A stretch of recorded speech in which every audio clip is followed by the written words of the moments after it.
you doing? It's Monday, we're gonna cook together. I'm so happy that you're joining me today. So what I decided to make was for St. Patrick's Day, right? St. Patrick's Day is tomorrow. There's a lot of things that I could make, but I thought that these would be these, I call them the St. Patrick's Day green breakfast cookies. So they are grain-free, which means they're also gluten-free. And what I love about them is that they last for a long time. You can have them on the counter for a day or two. You can stick them in the fridge for a week, and they freeze really, really well. We are going to be using this recipe from my site. So if you want to follow along, you can head to my site. There's a link in my Instagram profile that you can click, and then you can find the recipe on my site, print it out, and we can totally cook together. So I'm going to proceed with the recipe in real time. I'm going to be measuring things in front of you. So I have my daughter who's standing by, and she's home from college, so she is going to be feeding me the questions as I have different pauses throughout the recipe. All right, so let's get started. This is going to be fun. I am using a base of fine blanched almond flour in this recipe. Most of the grain-free baked goods that I do are almond flour based. Now, one thing I'm really good at making substitutions, but I'm afraid that when it comes to grain flours, nut flours, coconut flours, they're really hard to interchange. So you can't exchange a grain flour for a nut flour, right? And the only thing that you could possibly swap for this fine almond flour is maybe like a hazelnut flour, but that's gonna have a pretty strong hazelnut flavor. So I'm gonna measure this just by spooning it into, this is actually a 2-cup measuring cup. So if you're like, oh wait, she only did 1 cup. This is actually a 2-cup measuring cup. I love these things because I also use them on the stove to like melt little small amounts of stuff. Now, when it comes to almond flour, I'm gonna level this off. When it comes to almond flour, you wanna make sure that you're getting fine blanched almond flour, because anything that says natural is not blanched. Blanched means that there's no skins, and that's what you want for a better texture. Otherwise, the skins are a little tough, right? And they can also be a bit bitter. So Anna, if you see any questions that you think that I can answer while I'm spooning this, just let me know. Have you found any organic almond flour? Oh, that's a good question. I have not. I have not found a good organic blanched almond flour yet. I mean, that would be a great product for somebody out there to do. But no, I haven't. So this one's from Thrive Market, but honestly, I think every supermarket in America has fine blanched almond flour. I found it at Walmart, I found it at Target, every supermarket. So, but organic I have not found. So I'm gonna put this into my mixer. Is the mixer in the frame? Or should I scoot it in a bit more? No, you have to, Okay. That's perfect. Is that good? Okay. Yeah. So the almond flour is in there. It's a pretty easy recipe, by the way. And I always have almond flour on hand. I use it a ton. And we're not even grain-free or gluten-free, but I actually really like grain-free baked goods. Okay, the next ingredient is coconut flour. This is very unique, okay? I mean, it's easy to find, but it's really one of those things that you cannot swap with anything else. And I really only use it in small amounts because it's very, very absorbent and very heavy, and it takes on a lot of moisture. So I'm gonna use 2 tablespoons. Yeah, 2 tablespoons of this in here.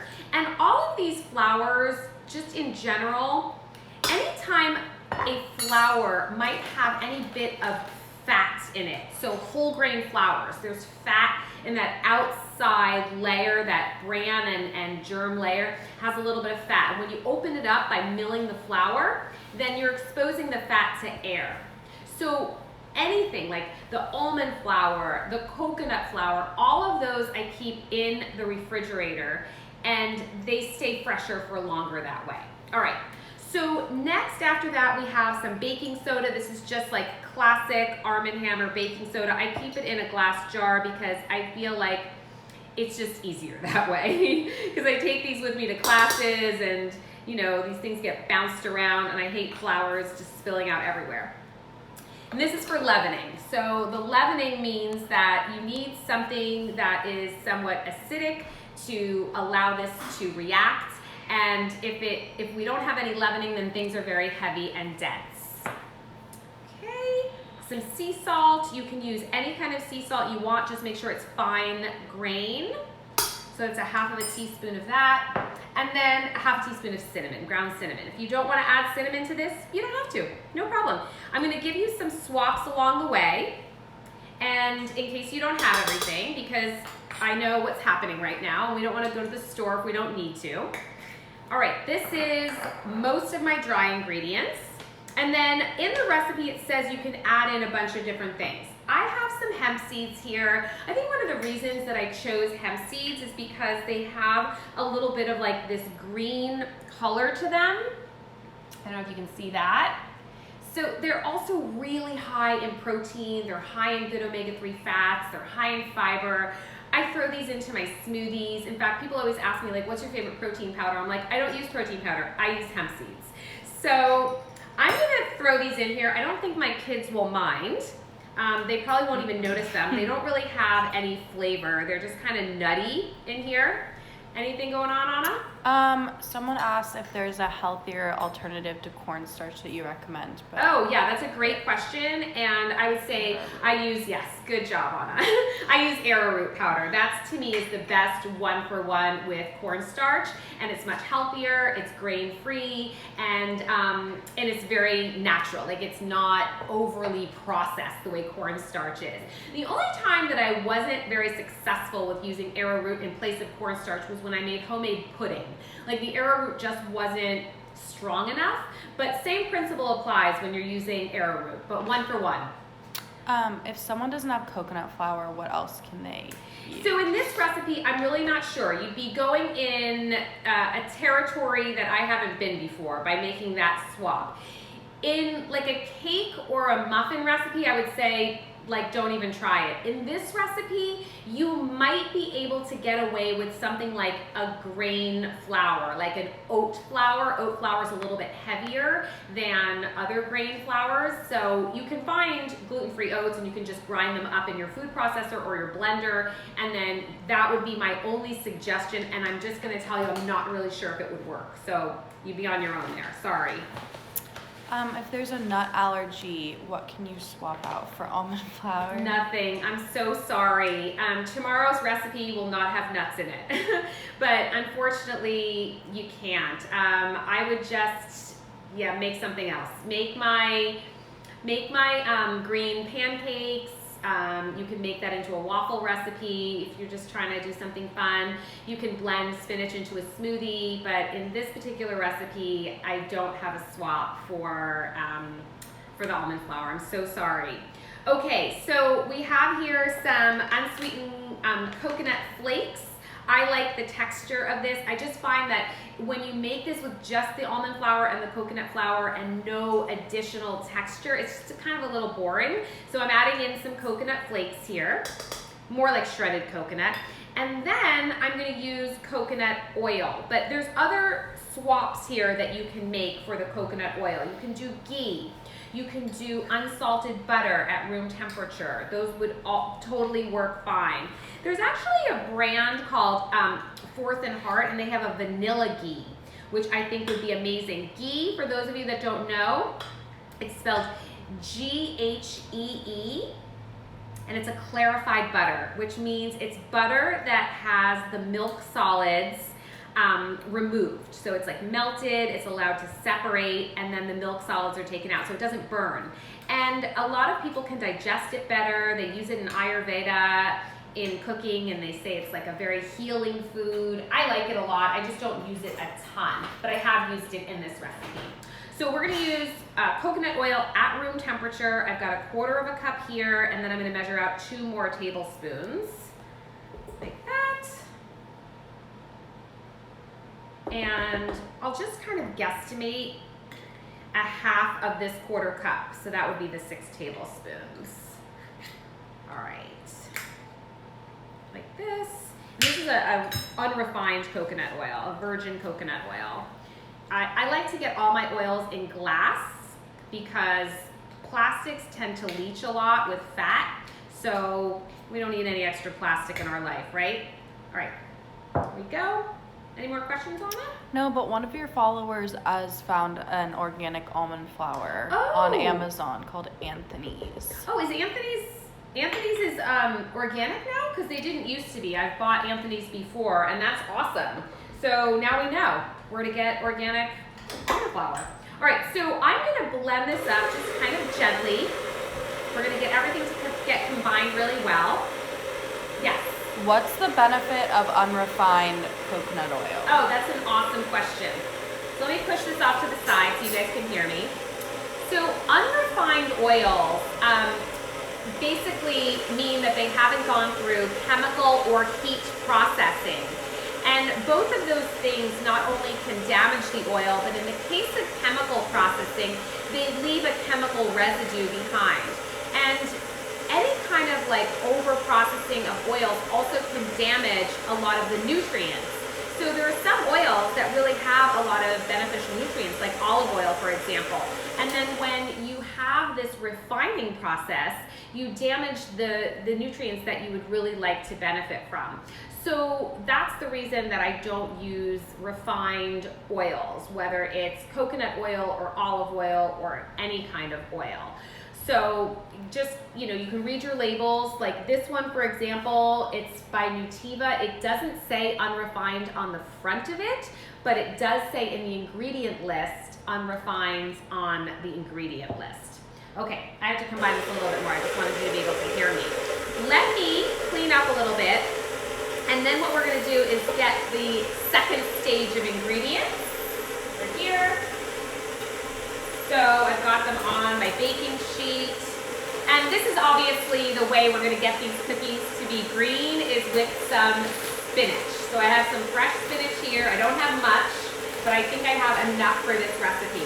And if you don't have spinach, but you have frozen spinach, I have a feeling it would work. You just have to really thaw it out super, super well and then squeeze out the excess moisture. And you're not gonna use the same amount as the fresh because the frozen spinach has been blanched and then wilted down. And so you probably only need like, I don't even know, how much are we using here? 1.5 cups. You probably only need like 1/4 of a cup of frozen spinach, and I think it would be fine. You might try to be able to use frozen kale. I don't think the flavor would be that detectable, but again, just thaw it out super well, squeeze out the excess moisture, and then you're gonna be using much less of it, maybe like 1/4 of a cup. Okay, so coconut goes out, coconut oil goes out. We're gonna use the spinach. So I'm gonna grab my 1.5 cuppers and let's kind of lightly pack it in here. And then this part goes in the blender because we obviously have to blend the spinach into our liquid.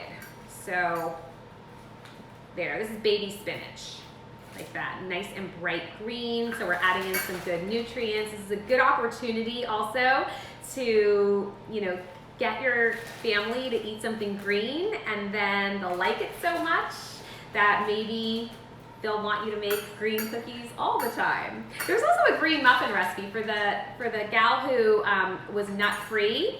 There's a green muffin recipe on my site and you can make that with gluten-free flour or any kind of flour and there's no nuts in it. Yes. If you wanted to use matcha for the cookies, how much do you think you would have to use? Oh, that's a great question. Matcha is kind of expensive, but if you have it and you have like a culinary grade and not a ceremonial grade, you wouldn't want to waste ceremonial grade matcha in a recipe like this. But I would say you could test it out. You could start off with like maybe 2 teaspoons of matcha and see how far that gets you. It'll give a very subtle green color. And you would probably be able to taste a little bit of that matcha, but I like it. You could also add a little extra vanilla if you're trying to drown out any of the matcha flavor. But I think matcha is a good call on this. Okay, so 1.5 cups of spinach. In fact, I have a recipe on my site for a matcha chia pudding. So that's another way that you guys can do something green. If you have chia seeds laying around the house and you have the matcha powder, then you can use any kind of a liquid, coconut milk, almond milk, cashew milk, regular milk, whatever, even like yogurt and water, and then you can make a green chia pudding, and I think that would be really fun. Okay, so spinach is in here, and let's see, eggs. We've got to do our eggs. So a lot of grain-free baked goods do require eggs. It just helps to hold them together really well. I'm not sure if this would work with a flax egg, but it might. It's possible. You know, a flax egg is 1 tablespoon of flax meal with 3 tablespoons of warm water, and then you allow that to sit at room temperature for about 10 or 15 minutes until everything gels. And it's kind of like the consistency of like an egg white. And what's awesome about that is, you know, if you don't have an egg around the house, a lot of times you can, again, use a flax egg just for baking. It's for binding, not like, can't use a flax egg and make a frittata out of it, which I figured you'd know. Okay, so another egg in here. It's a good practice to just crack your eggs in something separate and then add to the blender that way, or your container. That way you're not, if you have a bad egg or a shell, it's just much easier to get it out of your bowl. Okay, next ingredient is maple syrup. So let's see. I have this organic maple syrup in glass that I really like a lot. It's from Trader Joe's. It's a really good price. This is one of my favorite sweeteners. We're gonna use 4 tablespoons of this. So this is not a very sweet dessert, so that's why I call it a breakfast cookie, is because I think it's good enough that you can eat for breakfast, that it's not gonna raise your blood sugar tremendously.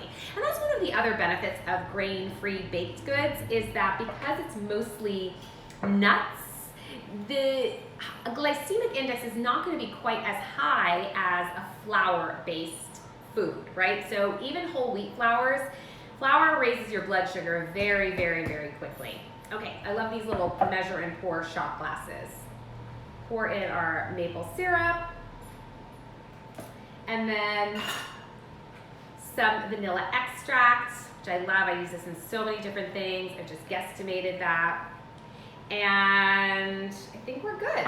So let's blend this up. You don't need a Vitamix. You don't need a high-powered blender for this. Just any blender is totally fine. But we need the spinach to become somewhat liquefied.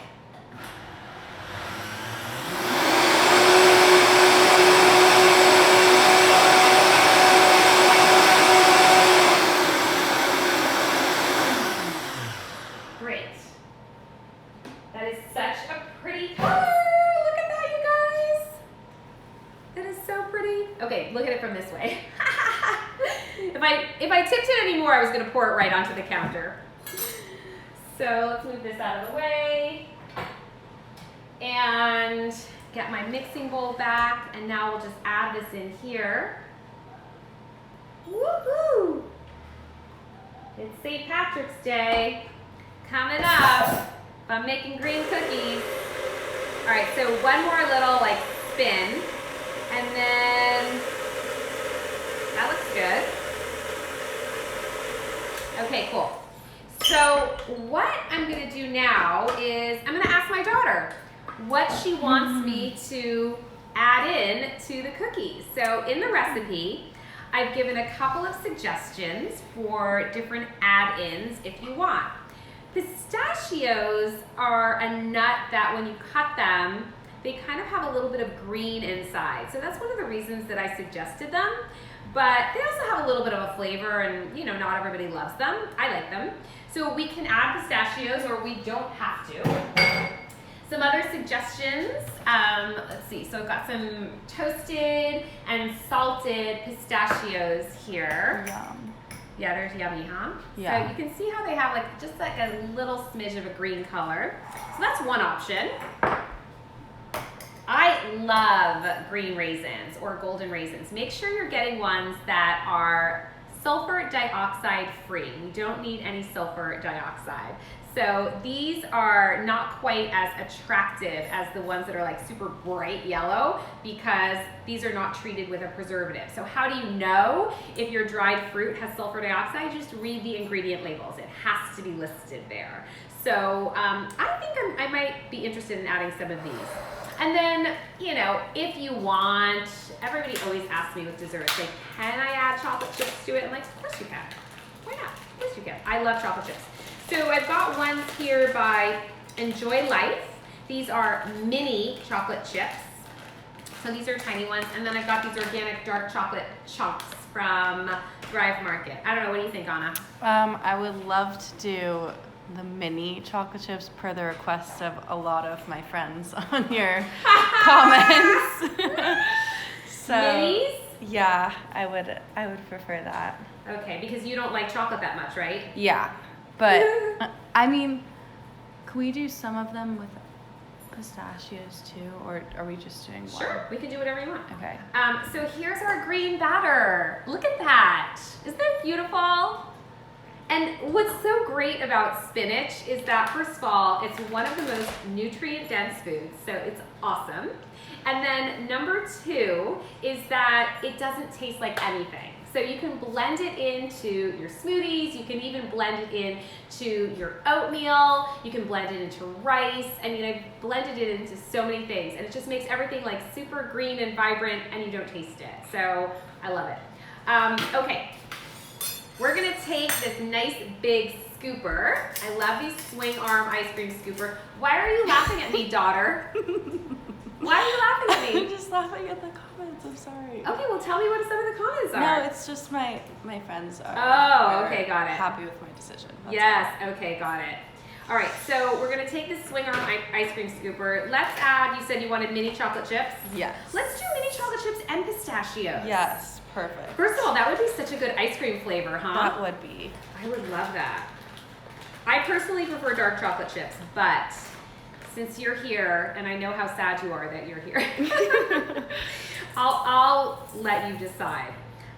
You know what I am going to do though? I'm going to chop up some of those pistachios. Don't you think that's a good idea? Yes. Yes. They are a little They're a little big. large. They are a little big.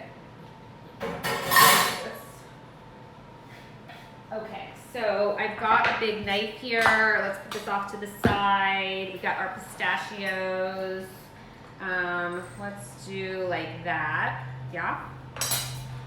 And we're gonna take our chef's knife. Just a quick knife reminder. So I'm right-handed, so your bottom three fingers are gonna grip your handle, and these two fingers, so your thumb and your pointer finger, grip the base of the blade here, and that's how you get a lot of good control when you're cutting, okay? What is this, a raisin? Yeah, okay.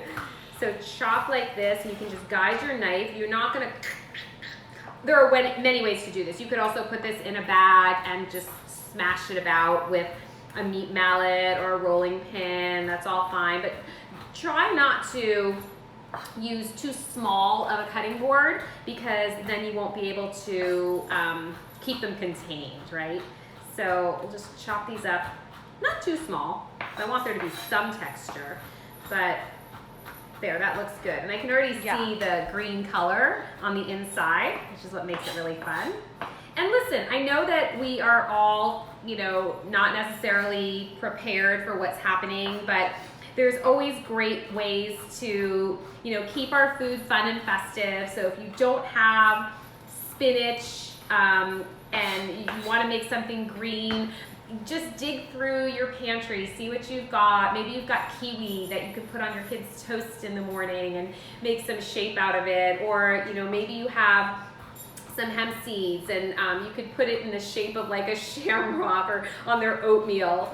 There's other things that we can do. There's avocado, right? We could do avocado toast. Avocado is green, and we could do a lot of things with avocado and in smoothies and whatnot.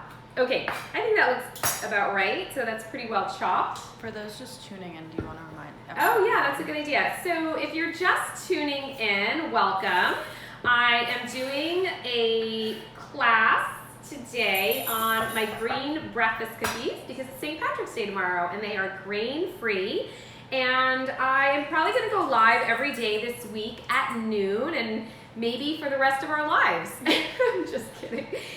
I think I'm going to go live every single day at noon Pacific time, 3 o'clock Eastern, and we'll just make something every single day together. I'm going to give you a heads up 24 hours in advance. So right after this live, I'll post on my Instagram what I'm going to be making tomorrow with the ingredients or a link so that you can be prepared and you can cook along with me.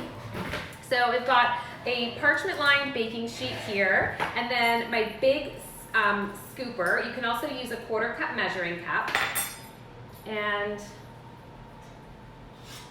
this way, all of the cookies will be the exact same size.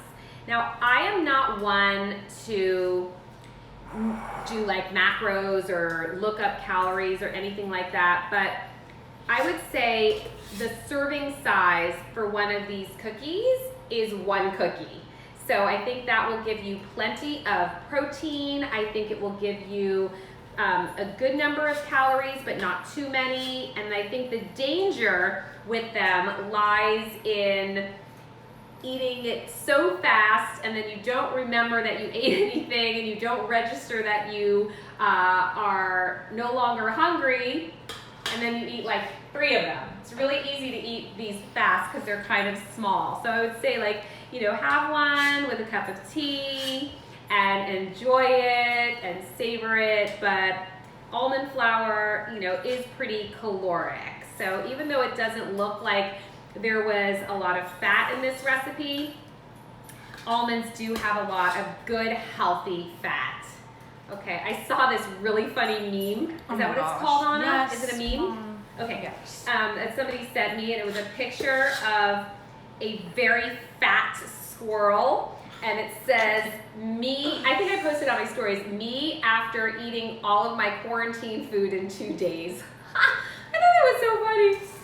Yeah. I I feel like you have to post the meme so they can. I did post it. It's on my Okay. stories. Okay.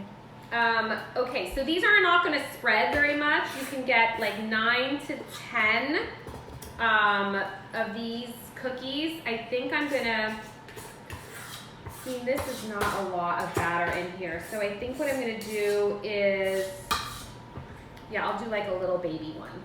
Oh, that's so cute. Okay. Okay, these are going to go into the oven. I have it preheated at like 325 degrees.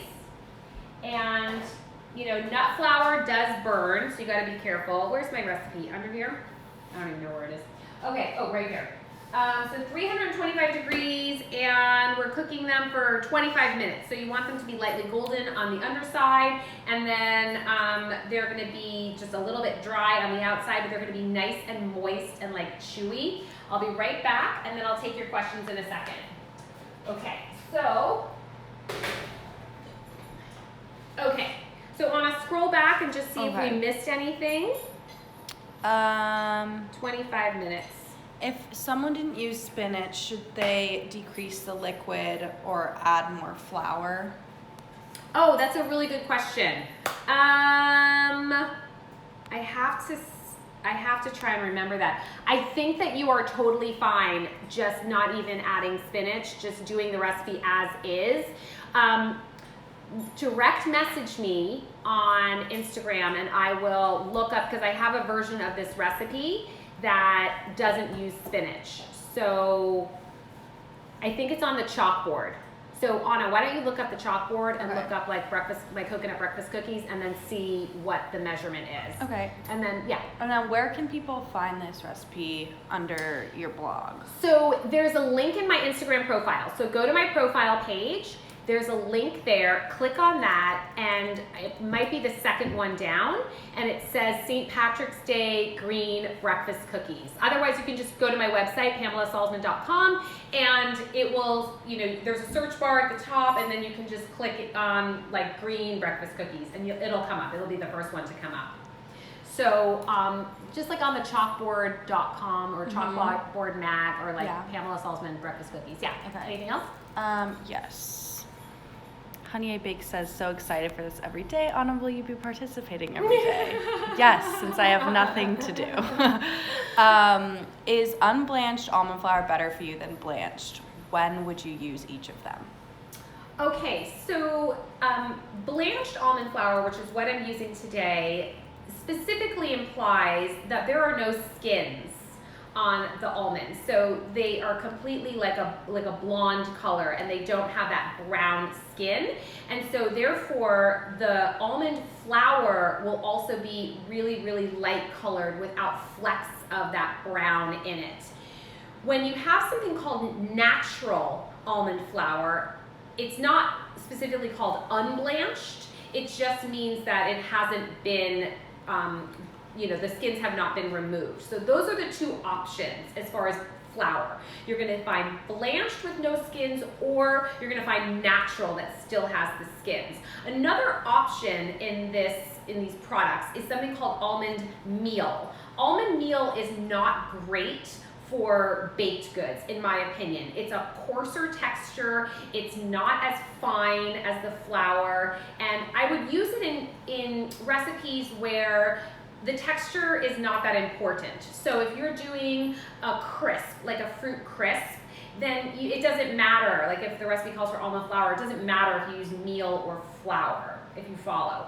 So is one healthier than the other?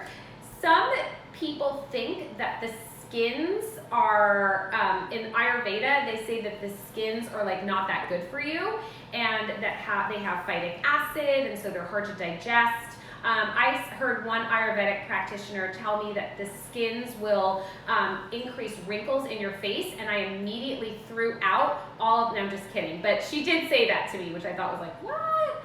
So it's really more about the bitterness too. I have a great question here. Yes. Can you talk a little bit more about flax eggs? I'm allergic to eggs, so I'm super interested. What is one thing we should definitely keep in mind when using them? Great question. So there's a lot of great egg substitutes now. One of them, as you mentioned, is a flax egg. And a flax egg is 1 tablespoon of ground flax meal that's mixed with 3 tablespoons of warm water. You do have to let that sit at room temperature for at least 10 minutes so that the flax and the water can start to gel and become that like slipperiness of like an egg white. So that would basically be 1 egg right there. And it's a pretty effective way to swap in eggs for things like cookies or muffins or quick breads or cakes. But I'm just going to caution you that if a recipe calls for a lot of eggs, like I've had some grain-free cakes, for example, call for 4 eggs or 6 eggs, I find that the flax eggs are not quite as strong. They just don't bind well enough. But in recipes that are like a veggie burger or something that's binding like that, I do find that it works really, really well. So just keep that in mind. If it calls for too many eggs, it may not work well enough. Another thing that you could possibly think about when you're swapping for eggs is something like aquafaba. So aquafaba, it's spelled the way it sounds, like aqua, A-Q-U-A, and then faba, F-A-B-A. It's literally the water that's in a can of cooked chickpeas. And there's something that's very similar about the protein in chickpeas and the protein in eggs. So this water that is the result of cooking the chickpeas has this, like, again, slipperiness and viscosity that is very similar, again, to an egg white. But when you take that liquid and you put it in your mixer with a whisk attachment and you just power it up like on high speed, the way you would make like whipped cream, it actually whips up like egg whites in about 8 or 9 minutes. It can actually be stabilized with about 1/4 teaspoon of cream of tartar, and then you can almost make things like, not even almost, you can make things like meringues and pavlovas and mousse, and people have used that in place of eggs too in quick breads, muffins, etc. So that's better if you're trying to like fold something in, but look that up too, because that one, it has been, a lot of people really like that a lot. Now, as far as substituting eggs in something like a frittata, I've had a lot of success using a combination of tofu and chickpea flour. And I find that that really is great. I'll usually add maybe a pinch of turmeric so it gives it a nice yellow color, and then fold in some cooked vegetables and bake it. And it has a really, really nice texture, just like, you know, regular frittata. Okay. That is all for right now, but I We have pulled to up speed? the... Oh, you pulled up the recipe? Yes. Okay, so let's check that out. All right. So we're looking at my breakfast cookie recipe that doesn't have spinach, and it's the exact same recipe just without spinach. That's what I thought. So yeah, so if you guys don't have spinach but you want to make these breakfast cookies, thanks Anna, then you can make them and just omit the spinach, and you can add in anything that you want. So, you know, I feel like we're all trying to make do with what we have, and these are gonna be delicious, and they'll be great for, you know, the whole week. If you want them to last that long, you can freeze them. And, you know, for the future, if you have them in your freezer and anybody ends up back in school one day, then you can pull them out of the freezer, and then you can stick them in a lunchbox, and they'll defrost for sure by lunchtime. And something that's really nice also about grain-free baked goods is that because of the high protein content, I would very often use them in my kids' lunchboxes as a main meal, because you know, sometimes we can struggle with like finding the right protein for a lunchbox, but because of all the almonds, I mean, what's the difference between making like a peanut butter and jelly versus one of these breakfast cookies? So, okay, so my cookies are coming out in about 17 minutes. And when they come out, I will post them on my Instagram stories so you guys can see what they look like.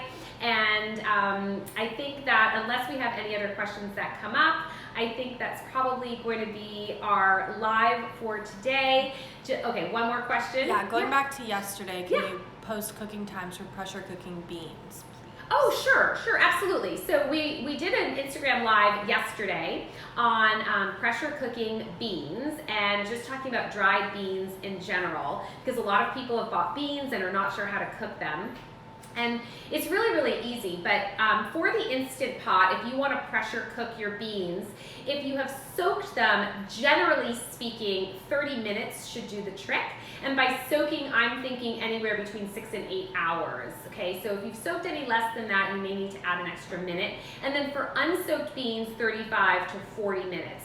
Really though, the key is making sure you don't overload your pressure cooker with water and beans. So I would really stick to like 1 pound of beans, and make sure you don't exceed the maximum limit for water on your Instant Pot. Another thing is that if you have your manual for your Instant Pot, there is a chart in there, just in case you forget what I'm telling you. There's a chart in your Instant Pot that you can refer to if you don't remember how long to cook anything. So it's very useful for finding out that information. So this recipe again, St. Patrick's Day breakfast cookies. I'll post the cookies on my stories when I'm done, when they're out of the oven. I hope you've enjoyed this. If you are looking for any other St. Patrick's Day kind of fun recipes to make with your family, there's a whole bunch on my site, including matcha chia pudding, some green pancakes, some smoothies. I called one like leprechaun juice. I made this for my son many years ago. There's even a way to incorporate spinach into a risotto or rice. But you know, check it out. Tomorrow I'm going to be back here at 12 o'clock Pacific time, 3 o'clock Eastern, and I'm going to be making Irish soda bread. And then Wednesday we're going to get to some normal food, and I'm going to be making a really quick and easy tomato soup. So check out my feed. I'll be posting the ingredients ahead of time. That way you can be prepared and you can cook along with me. Okay, so Anna, if there's nothing else, then we can just say goodbye for now. Okay. Oh my God, I was dying.